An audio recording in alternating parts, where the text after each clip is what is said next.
ce n'était pas Sissi impératrice, c'était le merveilleux kitsch du ballet viennois, obligatoire chaque nouvel an, avec ses décors de rêve d'ailleurs, mais aussi son image un peu stéréotypée du bonheur, le feu de bois, les costumes d'époque, les airs entendus, les sourires, les moments rêveurs, tout ce qui fait de ce ballet une espèce de roman avec un mélange particulier, puisque c'est à la fois du ballet classique et de la valse dansée. Tout cela n'existe qu'à Vienne le 1er janvier, c'est pourquoi il ne faut jamais rater ce concert. Et là, c'était en plus sur une très belle musique de Joseph Strauss, donc le frère de Johann, qui est mort d'ailleurs jeune avant Johann, il est mort en 1870. Il était considéré comme un des plus doués musiciens de son époque, on le surnommait Pépi. Il était aussi ingénieur, il a même inventé une machine de rue à nettoyer, bien avant que cela existe dans nos rues modernes. Enfin, c'était un esprit curieux, mais très doué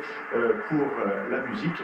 Et chacun des frères Strauss, au fond, s'est un peu spécialisé dans un genre musical particulier. Si Johann est évidemment le roi incontesté de la valse, son frère Joseph était sans doute le maître de la polka mazurka, cette danse à 3 temps très lente.